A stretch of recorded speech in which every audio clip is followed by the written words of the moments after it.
বন্ধুরা, good morning, Radhe Radhe. সকাল 6টা বাজে। তার আগে ঘুম থেকে উঠেছি, কিন্তু ধ্যানে বসেছিলাম কীভাবে নামবো না নামবো এই ভেবে।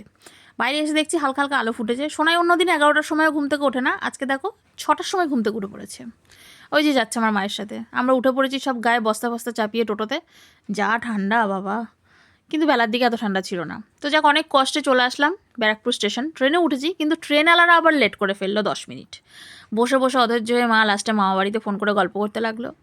তারপর আর কি দমদম স্টেশনে পৌঁছে গেছি। দমদম থেকে আবার ডানকুনির ট্রেন ধরে সোজা চলে আসলাম বেলুড়। হ্যাঁ, আজকে আমরা যাচ্ছি বেলুড় মঠ ঘুরতে।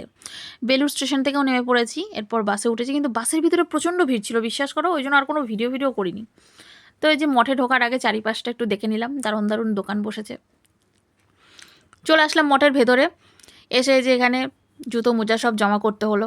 জানো তো, আগে এখানে না ফটো তুলতে দিত না, মানে আমি এর আগে যখন গেছিলাম। তবে আজ যেহেতু জানুয়ারি, মানে 1 জানুয়ারি, তো সেই কারণেই ফটো তুলতে দিল। তবে মন্দিরের ভেতরে রেস্ট্রিকশন ছিল, কিন্তু আমি সুযোগ বুঝে ফটো তুলেছি। তোমরা যেন আবার কাউকে বলো না, তোমাদেরই দেখালাম কিন্তু। যাক, তারপরে গঙ্গার পাড়ে এসে একটু হাওয়া খাচ্ছিলাম। আর এই সুযোগে দেখো কাকা কাকিমা দুজনাকে গোলাপ দিয়ে প্রপোজ করে নিল। এখানে ড্রোন উঠছিল। সোনাই বললো এটা কিসের? আমি বললাম দেখাচ্ছি। এই হচ্ছে 24 ঘন্টার মিডিয়ারা, সাংবাদিকরা এসেছিল। সোনাই সবার সঙ্গে হ্যান্ডশেক করে নিল। তারপর আর কি ওখান থেকে চলে আসলাম 11টা 40-এ, যখন মন্দির খুললো সেখানে ঠাকুর দর্শন করতে। খুব কষ্টে ঠাকুর দর্শন করেছি। তারপরে যে লাইনে দাঁড়িয়ে পড়েছি, কারণ প্রচণ্ড খিদে পেয়ে গেছে। তো লাইনে দাঁড়িয়ে দাঁড়িয়ে অবশেষে খাওয়ারও পেয়ে গেলাম, খিচুড়ি প্রসাদ। সত্যি খিচুড়িটা খুব সুন্দর ছিল।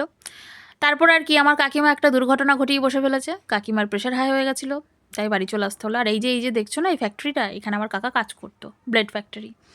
আমরা শেওড়াফুলি হয়ে এসেছি, ট্রেনে অনেকক্ষণ বসে বসে চলে আসলাম। তারপর আর কি লঞ্চ ঘাট পার হয়ে সোজা বাড়ি। টাটা।